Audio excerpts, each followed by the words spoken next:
آپ اگر پیسہ کما رہے ہو، نبی صلی اللہ علیہ وسلم نے کیا پیسے کمانے کی بھی ترغیب دی ہے، ذهب اہل الدثور بالاجور، آپ صلی اللہ علیہ وسلم نے فرمایا دولت مند لوگ اجر میں سبقت لے گئے غریبوں پہ. ایک غریب صحابی نبی کے پاس ہے، انہوں نے عرض کیا یا رسول اللہ ذهب اہل الدثور بالاجور، جو دولت مند لوگ ہیں نا وہ تو ہم سے اجر میں آگے نکل گئے. کیسے بھائی؟ یا رسول اللہ ہم بھی نماز پڑھتے ہیں وہ بھی نماز پڑھتے ہیں، ہم بھی جہاد کرتے ہیں وہ بھی جہاد کرتے ہیں، ہم بھی تہجد پڑھتے ہیں وہ بھی تہجد پڑھتے ہیں، لیکن وہ اپنا مال اللہ کے لیے خرچ کرتے ہیں، دین کی اشاعت کے لیے، غریبوں پہ، مسکینوں پہ. ہمارے پاس تو مال ہے ہی نہیں ہے بھائی. انسانیت کی خدمت جس طریقے سے وہ کر سکتے ہیں ہم نہیں کر سکتے. تو آپ نے فرمایا میں تمہیں تسبیحات بتاتا ہوں وہ کرو تو وہ اس کا نیول بدل ہو جائیں گی. تو جب ان کو نبی نے تسبیحات بتائیں تو مالدار صاحب نے بھی وہ تسبیحات بھی شروع کر دی ساتھ ساتھ. وہ تو حریص تھے نا نیکی پر. تو پھر وہ غریب صحابی آئے کہ یا رسول اللہ وہ پھر ہم سے آگے نکل گئے. آپ نے فرمایا ذالک فضل اللہ یؤتیہ من یشاء، یہ اللہ کا فضل ہے جس کو چاہے عطا کر دے. کیا خیال ہے بھائی؟ تو آپ پیسہ کماؤ اس لیے کہ والدین پہ خرچ کرو گے، سمجھ میں آ رہی ہے کہ نہیں آ رہی؟ بیوی بچوں پہ خرچ کرو گے، ہاتھ کھلا کر دو بیوی بچوں پہ، کنجوس نہ بنو. ادھر پاکستان میں ہوتا ہے ایسا کھلا رہا ہوتا ہے، یہ لوگ دیکھا ہم نے لوگوں کو ایسے کھلا رہے ہوتے ہیں بھائی. بیگم 6 انڈے منگوائے گی 12 انڈے لے آتا ہے اٹھا کے.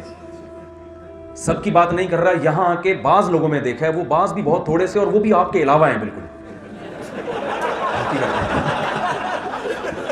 حقیقت وہ کون ہے؟ بس وہ آپ نہیں ہیں. وہ کیا کرتے ہیں کہ جو کمانے کی ہوس ایسی ہوتی ہے، پھر یہاں لڑکیوں میں بھی جاب کا رجحان ہے تو یار وہ خرچ کرنے کا جذبہ کیا ہو جاتا ہے، بس کمانا. کیونکہ آئے ہیں پیسے کمانے جمع کرنے کے لیے، تو جمع کرنے میں تو پھر جمع ہی کرنے میں پوری زندگی لگا دیتے ہیں. اللہ کو سخاوت، پیسہ کمانا تو پسند ہے لیکن کیوں؟ اس لیے کہ سخاوت ہوتی ہے. اگر اس کو بچا کے ہی رکھنا ہے تو پھر غریب زیادہ بہتر ہے. سمجھ رہے کہ نہیں سمجھ رہے بھائی؟ خرچ کرنے والے بنے. خرچ مدارس پہ بھی سب سے پہلے تو خرچ کرنے کا حکم رشتہ داروں پر ہے. تو آپ نے ان غیر مسلموں کو سکھانا ہے، اپنے والدین پہ خرچ کریں نا، ان کو بتائیں دیکھو ایسے خرچ کیا جاتا ہے، اپنے باپ پہ اپنی ماں پہ ایسے کیا جاتا ہے، ایسے سینے سے لگایا جاتا ہے. ان پہ خرچ کریں، غیر مسلموں پہ خرچ کریں. کوئی محتاج ہو آپ بولیں بھائی تم میرے ساتھ. دیکھو میں ایک واقعہ سنا کے بیان ختم کرتا ہوں. ایک عرب تھے، یہ سچا واقعہ بالکل، امریکہ سے سعودی عرب جا رہے تھے، گورا ان کے ساتھ بیٹھا ہوا تھا. وقت ہو گیا؟ اچھا بس میں سمیٹ رہا ہوں بات، آپ کو سوالات کا بھی موقع دیا جائے گا انشاءاللہ کچھ دیر. تو وہ عرب جو تھے نا وہ کسی گورے کے ساتھ بیٹھے، عرب کی ماشاءاللہ اتنی بڑی داڑھی. تو وہ جو انگریز تھا نا وہ امریکن تھا، ان کو انگلش بہت اچھی آتی تھی. اب دیکھو آپ انگلش سیکھتے ہیں یہاں لوگ آ کے کہ یار ہمیں کانورزیشن میں آسانی ہو، آپ انگلش سیکھیں لیکن آپ اس میں ایک اچھی نیت کر لیں، یار میں اسلام کی تبلیغ کروں گا تو انگلش تو آ ہی جائے گی، تو یہ آخرت میں کیا بن جائے گی؟ ذخیرہ. نورانی قاعدہ پڑھنے پہ جو ثواب ملتا ہے ABCD سیکھنے پہ ملے گا آپ کو. حقیقت بتا رہا ہوں، کیونکہ آپ قرآن کی ہی تبلیغ کے لیے انگلش سیکھ رہے ہو نا. تو ہر اچھا کام، ہاں اس میں ایک چیز ہے، وہ تمام کام آپ کی زندگی سے نکل جائیں گے جن کو اسلام نے حرام قرار دیا. جو آپ کی زندگی سے نکل جائے، کیونکہ یہ پیسہ کمانے کا ایسا طریقہ ہے جو اللہ کو پسند نہیں ہے. شراب آپ کی زندگی سے نکل جائے گی چاہے وہ باڈی کو کتنی ہی طاقت دے کیوں نہ، کیونکہ یہ طاقت کے حصول کا ایسا طریقہ ہے جو اللہ کو پسند نہیں ہے. تو ہر وہ چیز آپ کی لائف سے نکل جائے گی. اچھی اور پاکیزہ چیزوں کو فوکس کرنا شروع کر دو گے آپ. تو وہ گورا جو تھا نا ان کے ساتھ بیٹھا USA سے، وہ عرب کے ساتھ ان کو جگہ ملی تو وہ گورے نے نا اپنا نفرت سے منہ تھوڑا سا یوں کر لیا. وہ ورلڈ ٹریڈ سینٹر نیا ہوا تھا تو مسلمانوں کا ایک عجیب ہی دہشتناک قسم کا امیج دنیا کے سامنے گیا ہوا تھا کہ پتہ نہیں یہ دہشت گرد ہوتے ہیں، اور اتنی بڑی داڑھی، تو اس کا خیال تھا شاید یہ بم رکھا ہوا ہے انہوں نے داڑھی کے اندر. تو وہ گورا جو ہے نا نفرت سے دیکھ رہا تھا. عرب تھے ماشاءاللہ، احادیث یاد تھیں ان کو، تو عرب نے ایک حدیث پر عمل کرنا شروع کر دیا. نبی صلی اللہ علیہ وسلم نے فرمایا من کان یؤمن باللہ والیوم الآخر فلیکرم جارہ. صحیح حدیث ہے، جو اللہ اور آخرت پر ایمان رکھتا ہے وہ اپنے ساتھ بیٹھنے والے کا اکرام. قرآن نے کیسے بیان کیا؟ وَاعْبُدُوا اللَّهَ وَلَا تُشْرِكُوا بِهِ شَيْئًا وَبِالْوَالِدَيْنِ إِحْسَانًا وَالْجَارِ ذِي الْقُرْبَى وَالْجَارِ الْجُنُوبِ وَالصَّاحِبِ بِالْجَنبِ وَابْنِ السَّبِيلِ. پڑوسیوں کی جتنی قسمیں تھیں اللہ نے اس آیت میں بیان کر دی. تمہارا کلاس فیلو ہے، کلیگ ہے، تمہارے ساتھ یعنی جاب کرنے والا ہے، جہاز میں بیٹھنے والا، ہم سفر، تھوڑی دیر کے لیے بھی کوئی، یہاں تک کہ آپ کسی بیان میں کسی کلاس میں بیٹھے ہوئے ہیں تو بھی 2 آدمی ایک ساتھ ہیں نا تو آپ کو دوسرے کا اکرام کرنا پڑے گا. ایسا نہ ہو کہ ایسے آلتی پالتی مار کے بیٹھ جائیں کہ اس کے لیے جگہ ہی نہ ہو. کوئی جگہ خالی ہوتی ہے آپ اس کو عزت دیں کہ یار آپ آگے ہو جائیں. یہ قرآن کے حکام ہیں. بھائی قرآن کہہ رہا ہے جو پہلو میں بیٹھا ہوا ہے نا اس کا بھی اکرام کرو. اکرام کا مطلب اس کو صرف اس کی خدمت نہیں, خدمت اور اکرام میں خدمت کہتے ہیں کہ وہ خدمت جس میں سامنے والے کی تعظیم ہو, رسپیکٹ دے رہے ہو آپ اس کو, تو اس کو رسپیکٹ دو. اس میں مسلم غیر مسلم سب برابر ہیں. آج دے رہے ہیں؟ بولو بھائی نہیں, ٹانگیں کھینچ رہے ہیں دوسرے کی. تو وہ جو تھا نا عرب, اس نے جب گورے کو دیکھا یوں نفرت کر رہا ہے تو اس عرب نے اس کا اکرام شروع کر دیا. ایئر ہوسٹ سے جب آئی نا کھانا وانے لے کے تو وہ ٹرے کھینچ دی.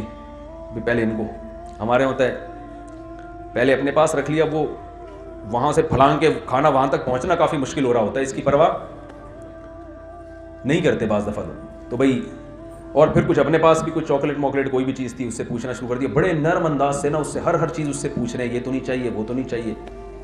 تھوڑی دیر میں وہ عرب خود, میں نے ایک واسطے سے یہ واقعہ سنا, میں نے عرب سے براہ راست نہیں, ان عرب نے کسی کو بتایا تو وہ انہوں نے ہمیں بتایا. تو اس عرب کا بیان یہ تھا کہ تھوڑی دیر میں نے دیکھا کہ وہ مجھ سے مانوس ہو گیا اور ہیلو ہائے, اس کو اندازہ ہو گیا کہ اس کی داڑھی میں بم انداز ہو گیا جی. اچھا بس یہ واقعہ بیان کر کے ختم کر, اس کی داڑھی میں بم نہیں ہے کم از کم. تو مانوس ہو کے گپ شپ لگانا شروع کر دی. پوچھا بھائی تم یہ کیوں کر رہے ہو میرے ساتھ؟ ہو سکتا ہے بھائی کوئی جاب چاہیے ہو یا کوئی قرضہ چاہیے ہو یا کوئی کچھ بھی ہو سکتا ہے نا مقصد. آج تو جب بھی کسی کی تعظیم کی جاتی ہے بے مقصد نہیں ہوتی, کوئی نہ کوئی وجہ ہوتی ہے.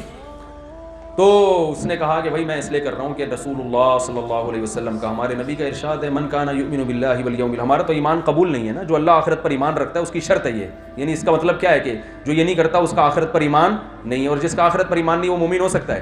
تو ہمارے تو ایمان کی قبولیت کی شرط ہے کہ بھائی جو بھی دائیں میں بیٹھا ہے اس کو عزت دو, اس لیے مجبوراً عزت دینی پڑ رہی ہے. ٹھیک ہے. تو وہ گورے نے کہا کہ اور کیا کیا کہا ہے اسلام نے. اس نے تو بیچارے نے یہ سنا ہوا تھا مسلمان یہ کرتے ہیں, عجیب جو غلط ایک کانسیپٹ ہماری حرکتوں کی وجہ سے گیا ہوا ہے.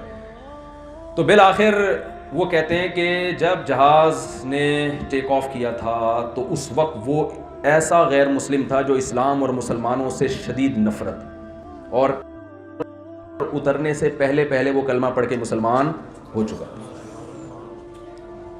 اور کہہ رہے ہیں پورا اسلام میں نے اس کو, نبی صلی اللہ علیہ وسلم کی حدیث اس کو میں نے بتا دی, نبی کا یہ حکم, نبی کا یہ حکم, نبی کا یہ حکم. وہ حیران ہوا. تو میں یہ سوچتا ہوں کہ اگر اس کی جگہ میں ہوتا تو میں اس کو مسلمان, کیونکہ کانورزیشن میں کیا ہوتی, میری انگلش تو اتنی اچھی نہیں ہے, کیا خیال ہے بھائی؟ تو آپ انگلش اس نیت سے سیکھ لو, جس ماحول میں انسان رہتا نہیں ہے نا وہ زبان بول نہیں پاتا.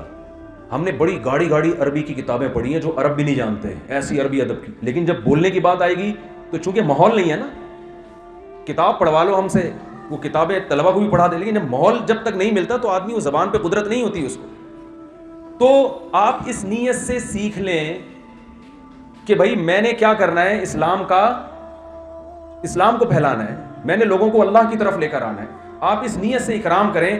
دیکھو ویل للمطففین ہے نا قرآن میں, کہ اپنا حق لینے کا وقت آتا ہے تو پورا لیتے ہیں, اور جب حق دینے کی باری آتی ہے ڈنڈی مارتے ہیں. ان کے لیے قرآن کہہ رہا ہے جہنم کی آگ ہے. آپ جب آفس جاتے ہیں, کہیں جاب کر رہے ہیں, اگر آپ ایمانداری سے کام نہیں کر رہے تو آپ کو کیا پوری تنخواہ لینے کا حق ہے؟ تو یہ آسٹریلیا کا قانون بعد میں ہے, اللہ کا قانون پہلے ہے کہ آپ کو تنخواہ لینے کا حق نہیں ہے. آپ حکومت کے قانون کو دیکھ کے چل رہے ہو, آپ کے پاس تو اللہ کی کتاب ہے جو آپ کو مجبور کر رہی ہے کہ آپ کسی کا حق نہیں دبا سکتے, آپ حکومت کے قوانین کو نہیں توڑ سکتے, یہ تو اللہ کا حکم ہے. تو آپ نے ترقی بھی کرنی ہے, پیسہ بھی کمانا ہے, لیکن ہدف آخرت کو بنانا ہے. تو پھر یہ ساری چیزیں آپ کو کے ذہنی سکون کا ذریعہ بنیں گی اور آپ کی آخرت کو سنوارنے کا ذریعہ بنیں گی. اور اگر اسی دنیا داری میں پڑ کے رہ گئے تو بھائی دنیا قارون جتنی آپ کما نہیں سکتے, اور پاور آپ کے پاس فرعون جیسی آ نہیں سکتی. تو جن کے پاس آئی تھی ان کا کیا ہوا؟ ہم اور آپ کس کھیت کی مولی ہیں. اللہ تعالی ہمارے اہداف کو درست کرنے کی ہمیں توفیق عطا فرمائے, اور ایک خاص مقصد جو اللہ نے ہمیں بتایا اس کے تحت زندگی گزارنے کی توفیق عطا فرمائے.